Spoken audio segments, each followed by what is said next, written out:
Esta noche os voy a contar una de esas historias preciosas que deberían ser contadas cada día. Es la historia de Madame Curie. Es la historia de Mania Sklodowska.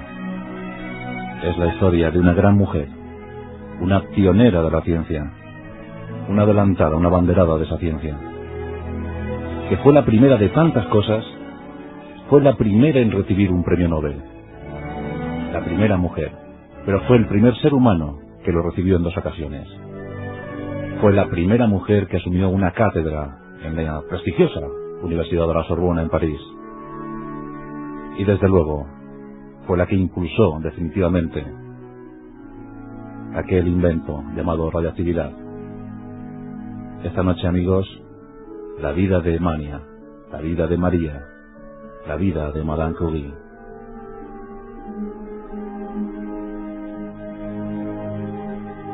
Nuestra historia empieza en un bello lugar de Polonia, Varsovia, la capital, el 7 de noviembre de 1867.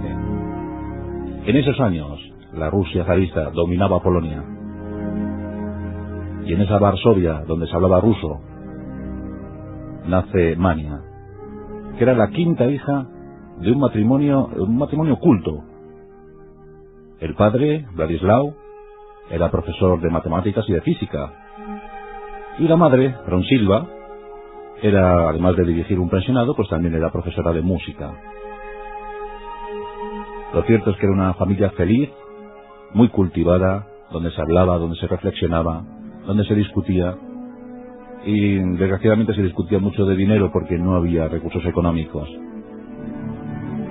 Sí, cultos y preparados, pero sin un rublo que llevarse al bolsillo. Por tanto, la situación era muy difícil para mantener 5 hijos. Y en especial si estos eran también hijas, porque sí, los rusos habían impuesto una medida, y es que las mujeres no pudieran asistir a la universidad. Por tanto, el futuro de las pequeñas pues no se prometía muy feliz. Aún así, Mania Sklodowska decide estudiar como sus hermanas.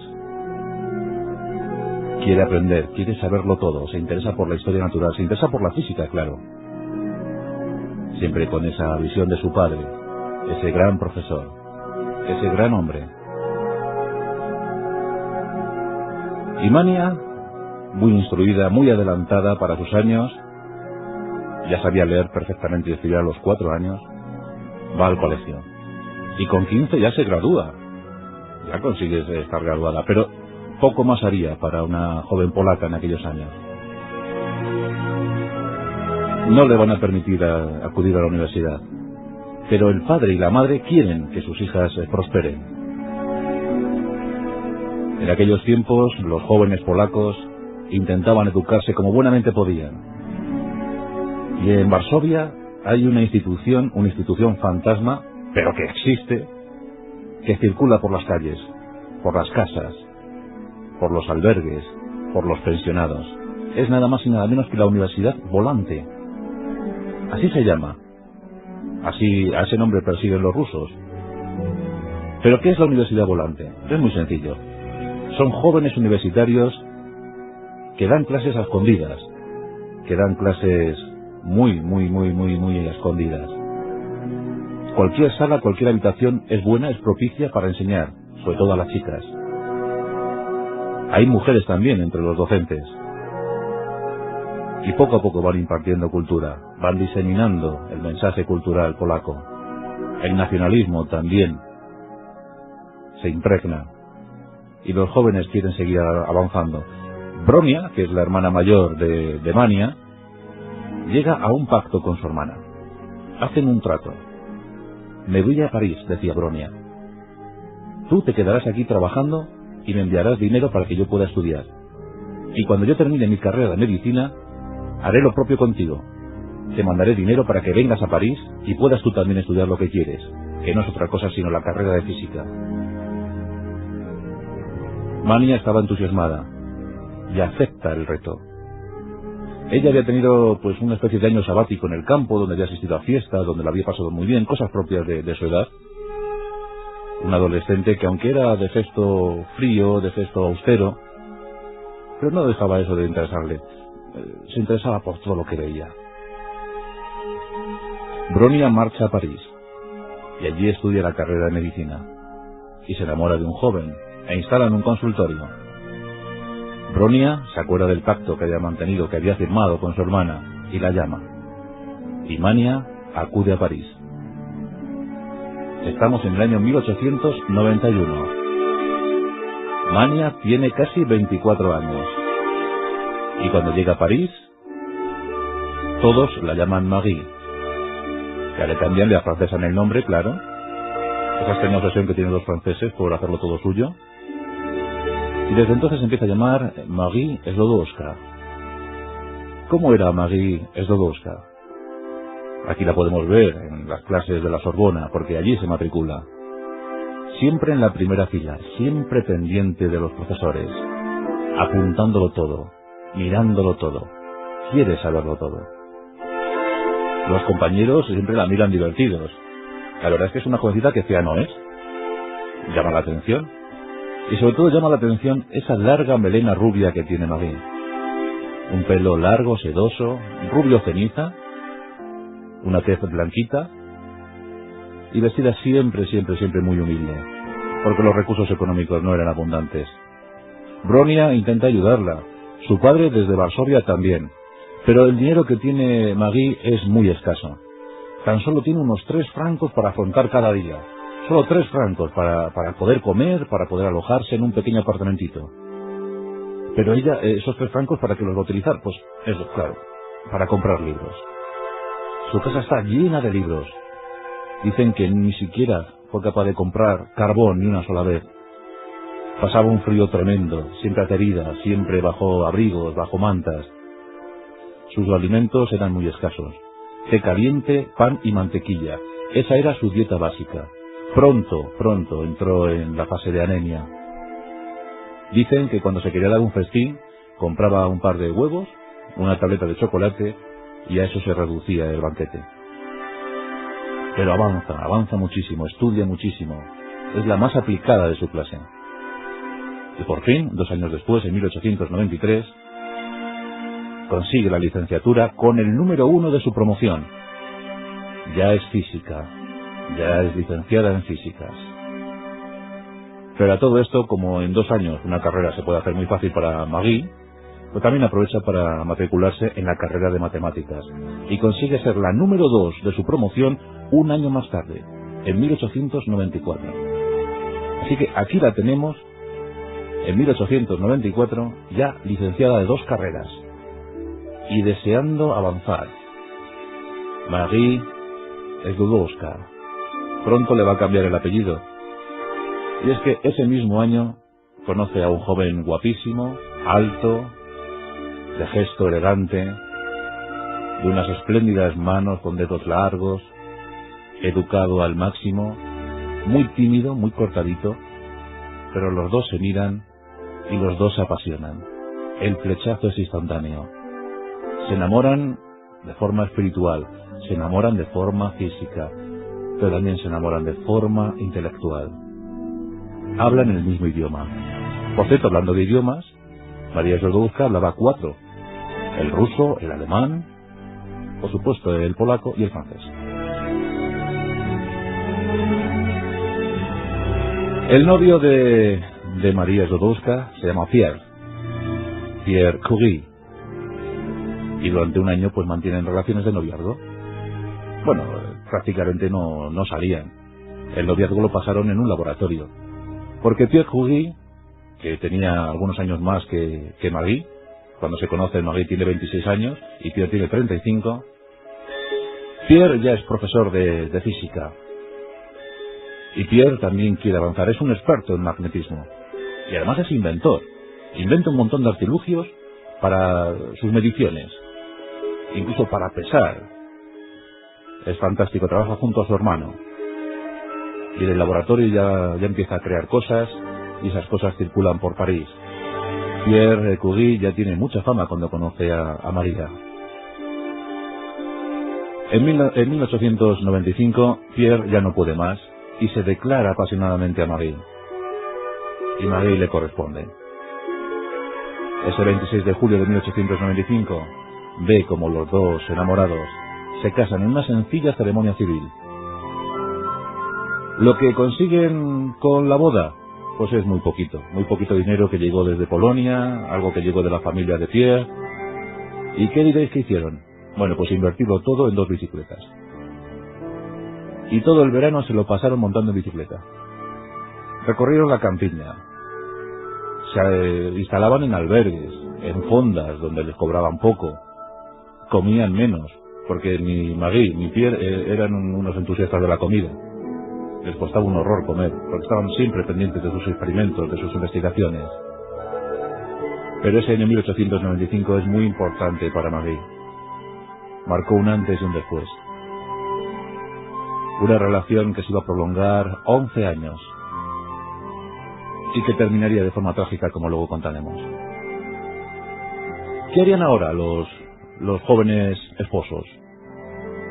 Pues es muy sencillo. Claro, Pierre seguiría con sus clases, con su laboratorio, y Marie con sus licenciaturas le ayudaría de forma entusiasta. Pero también hay que decir que Marie quiere preparar su doctorado, su tesis doctoral.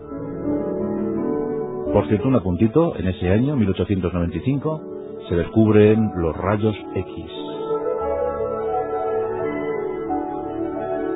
Y un año más tarde, en 1896, un tal Antoine-Henri Becquerel descubre la radioactividad natural y lo hace fijándose en el uranio. El uranio desprende unos rayos enigmáticos, los rayos uránicos. La radioactividad natural ha sido descubierta. Y en este año 1896, Marie, ahora Curie, está buscando un asunto para preparar su tesis doctoral. Y Pierre anima a Marie, le comenta los asuntos de Becquerel, le comenta que se ha descubierto esta extraña cosa llamada radioactividad natural, y le propone que investigue en ese campo y que prepare su tesis doctoral sobre la radioactividad. Y a Marie le fascina el asunto. Comienza a investigar, comienza a emocionarse con los nuevos descubrimientos. Y lo está preparando, pero también se está preparando algo en su cuerpo. Y es que quedó embarazada de la que será su primera hija, su hija mayor, Irene. Irene, que iba a ser fiel seguidora de los postulados de su madre, como ya veremos después.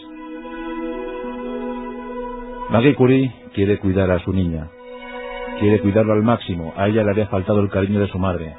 Recordemos que su madre había muerto cuando Marie tenía tan solo 11 años, y que la madre de Marie había muerto de tuberculosis. Marie siempre echó de menos el abrazo maternal, siempre echó de menos el cariño maternal. Y es que Ronsilva, que era también una adelantada, era muy inteligente, intuyó cuando nació Marie que algo pasaba en su cuerpo, que sus pulmones no funcionaban bien.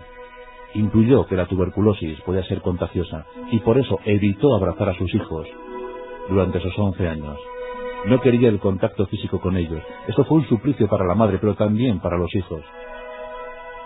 Y también hay que decir que en 1876 Marie vio como una de sus hermanas moría víctima del tifus. 2 enormes tragedias que marcaron la infancia y la adolescencia de Marie Curie. Bueno, pero Irene nació, y nació muy sana, y eso ocurría en 1897. Marie y Pierre están entusiasmados por el nacimiento y sobre todo por lo que están averiguando sobre la radioactividad. Efectivamente, Pierre está tan contento con lo que su mujer está descubriendo que lo abandona todo y se decide ayudar a su mujer. De forma entusiasta, los dos se ponen a trabajar, codo con codo, el uno con la otra y la otra con el uno. Y los dos empiezan a descubrir el fascinante mundo de la radioactividad. Becquerel les había transmitido todo lo que él había aprendido, pero ellos avanzan un poco más. Sí, el uranio desprende rayos, emite rayos, pero descubren que no es el uranio en sí el que provoca esa emanación de rayos, que debe haber algo más, y sobre todo eso que sale del uranio debe encontrarse en otros minerales de la naturaleza. Y ahí está uno de los descubrimientos, porque Marie Curie descubre que el torio también desprende esos rayos. Y hay residuos del uranio que tienen incluso más poder de radiación que el propio uranio. Y aquí tenemos el pezblenda, el auténtico residuo del que salió el radio y el polonio, como luego descubriremos. Pero el matrimonio trabaja afanosamente en un pequeño cobertizo, en una pequeña covacha, sin apenas medios ni materiales. Eso sí, los artilugios los prepara, los inventa Pierre Curie para que su mujer siga trabajando. Es emocionante verles a los dos. Todavía no intuían los peligros latentes de la radioactividad. Eso sí, descubren que se sienten muy cansados, muy fatigados, que incluso la fatiga en Pierre empieza a ser crónica, que tiene que pasar muchas temporadas en la cama. Marie también tiene fiebre, pero no hace caso. Todavía no son conscientes de lo que puede ocasionar la radioactividad.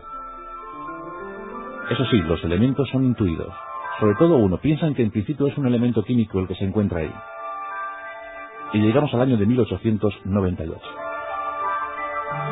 En el verano de 1898 consiguen aislar el primer elemento químico. La emoción es tal que Marie Curie, que sigue siendo una ferviente nacionalista polaca, le pone el nombre de su país a ese elemento y le llama polonio. Bueno, pues el polonio ha sido descubierto. Pero es que descubren algo más. Es que la potencia de los residuos restantes es todavía superior. ¿Eso qué quiere decir? Pues que seguramente habrá un segundo elemento y no lo hemos descubierto, así que vamos a seguir trabajando. Y efectivamente, a los 6 meses aparece el radio. Así que en un solo año, 2 elementos nuevos, descubiertos por el matrimonio Curie. La noticia circula por todo París, por toda Francia. Un hecho asombroso, novedoso. Y el matrimonio está muy contento porque piensa que su descubrimiento va a ayudar de una forma tajante y rotunda a la lucha contra el cáncer. Y por eso no hacen caso a la fatiga, no hacen caso a la fiebre, no hacen caso a las llagas que comienzan a aparecer en sus manos. Quemaduras. Sus vestidos quedan prácticamente quemados. Todavía no lo entienden, aunque dicen que Marie y Pierre ya lo comenzaban a intuir. Bueno, pues aquí les tenemos en 1898 presentando el descubrimiento y ahora afanados en la obtención de 1 gramo de radio puro. Comenzaron por 100 gramos de pezblenda. Sí, 100 gramos. Al final de la operación, para obtener 1 gramo de cloruro de radio, tuvieron que manipular 8 toneladas de pezblenda. 8 toneladas. Pero lo consiguieron. Y en 1902 presentaban el resultado. Eso fue increíble. Todos les aplaudían, todos querían conocerles. Les invitaban a todas las cenas posibles, a todas las fiestas posibles. La noticia fue tan espectacular. Por supuesto recorrió Europa, el mundo, Estados Unidos. Todos querían saber, todos les enviaban cartas. Los científicos norteamericanos les enviaron una muy especial, donde les pedían encarecidamente que les transmitieran todos sus conocimientos. Pierre le dijo a Marie: querida Marie, tenemos 2 opciones. Una, dar a conocer al mundo entero nuestros descubrimientos, nuestras investigaciones en todo término. Ahí Marie dijo: de acuerdo. Dijo Pierre: pero la segunda opción es patentarlo y poder hacernos ricos con esto. Han sido 4 años muy duros. Estamos muy cansados. Algún premio merecemos. Marie dijo que sus descubrimientos eran para el mundo entero, que nadie se debía beneficiar en exclusiva, que los beneficios eran para todos. Y en consecuencia los dos enviaron una carta a los científicos norteamericanos exponiéndoles todas sus averiguaciones. Esa carta fue aplaudidísima por parte de la comunidad científica mundial. Pudieron haberse hecho millonarios, pudieron haberse hecho ricos, pero el espíritu del científico dice que jamás debe lucrarse con sus averiguaciones. Ojalá tomaran nota muchos científicos de esto que hicieron los Curie. Y el premio llegó, por supuesto. A finales de 1903 les fue concedido el Premio Nobel de Física. Un hito en la historia. Por supuesto que ahí estaba Antoine-Henri Becquerel, por supuesto, el descubridor de la relatividad natural. Pero estaba el matrimonio Curie, Pierre Curie y Marie Curie, la primera mujer que recibía un premio Nobel. Y el premio económico pues tampoco le vino mal, $15.000 de la época. Por supuesto que repartieron regalos con toda su familia, con todos sus amigos, y lo único que hizo Marie, como premio para ella misma, fue comprar una bañera. Por fin, en 1904, el matrimonio Curie pudo tener una bañera en su casa. Todos le reclamaban. Por supuesto que para Pierre llegó una cátedra que antes le habían negado, pero que ahora por supuesto se la habían concedido. Una cátedra de física en la Sorbona, nada más y nada menos. Estaban muy felices, pero también estaban muy cansados porque tanta fama les abrumaba. Ellos estaban muy acostumbrados a trabajar en solitario, a trabajar tranquilos, con falta de recursos, con escasez de medios, pero a trabajar juntos, en su barracón, allí con sus artilugios, con su petlenda, con sus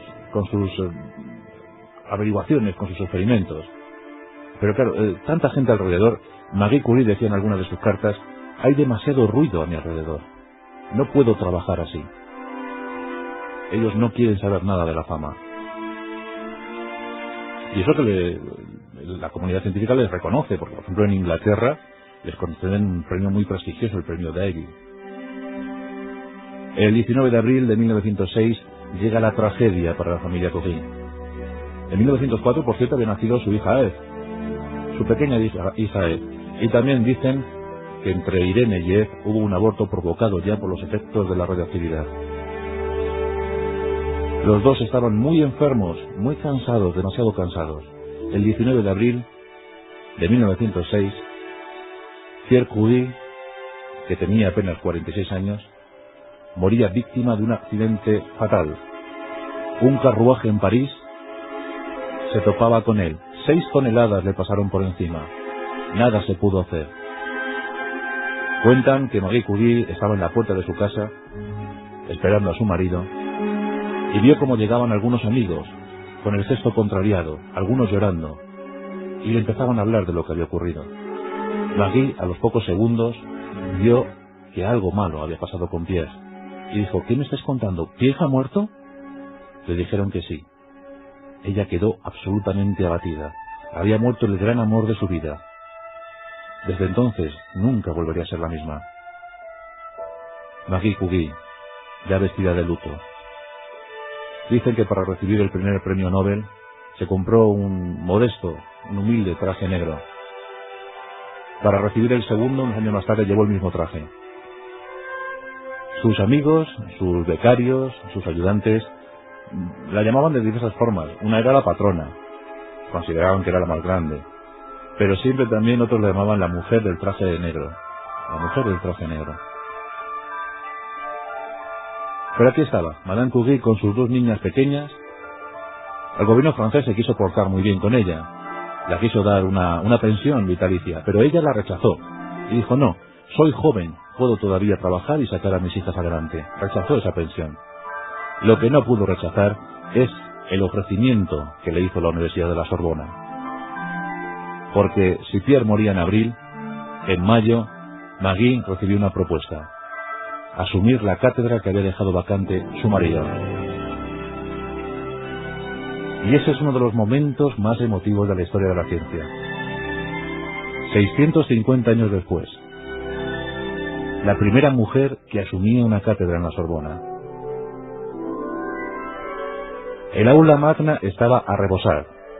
Marie Curie tenía que hacer un discurso. ¿Qué contaría? ¿Qué diría a los asistentes?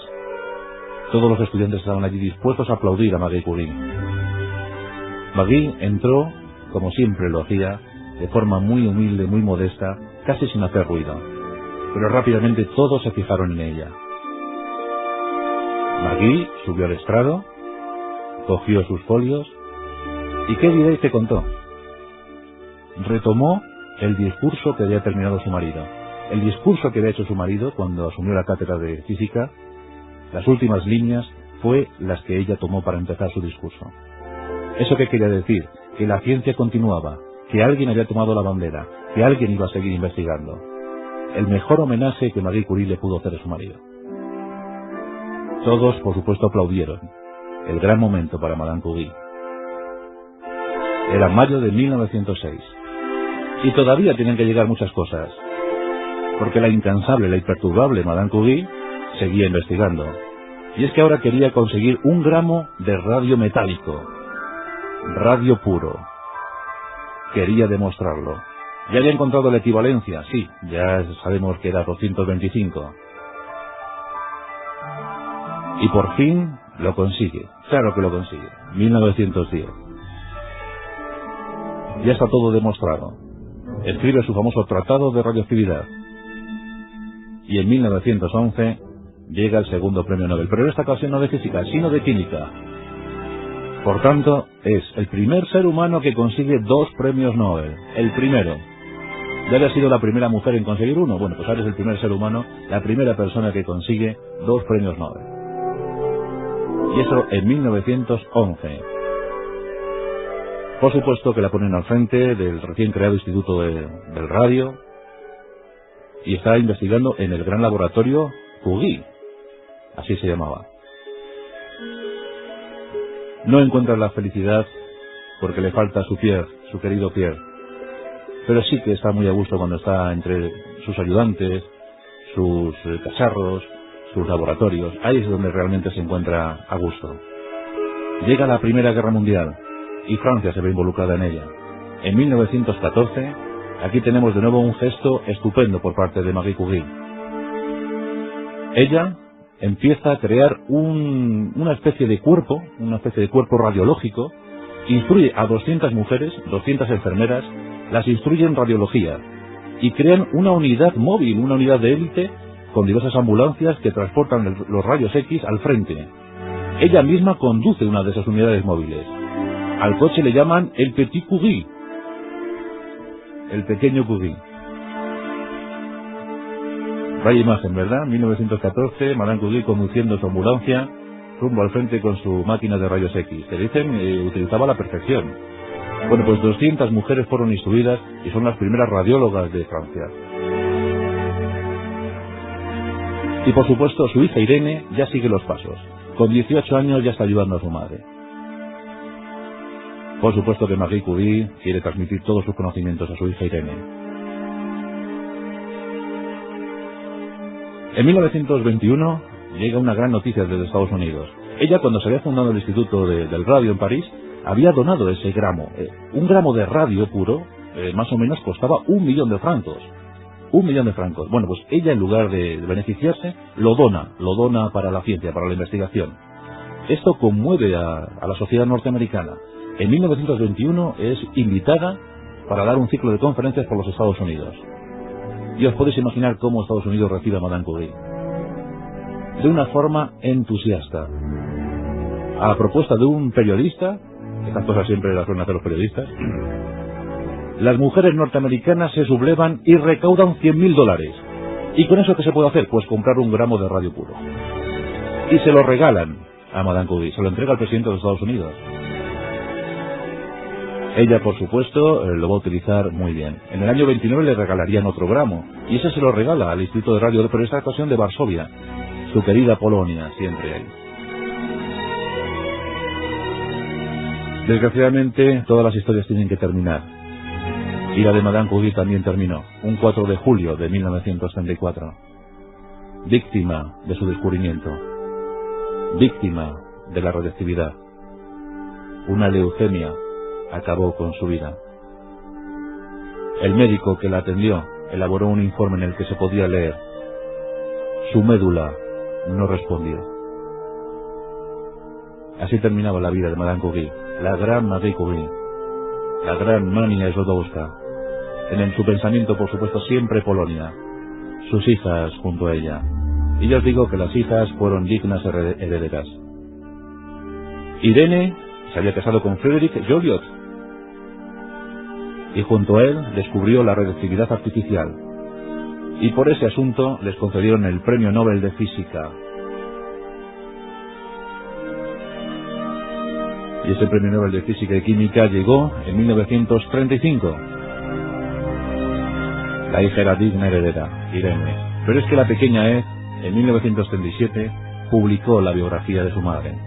Publicó un libro dedicado a su madre. El título no podía ser otro, Madame Curie. Es una historia que ojalá se repitiera con más frecuencia en este trasiego de la humanidad. Es la historia de una adelantada, de una luchadora enorme, generosa, que vivió pensando en los demás porque pensaba que la radioactividad podría curar el cáncer. Y al final esa radioactividad la mató.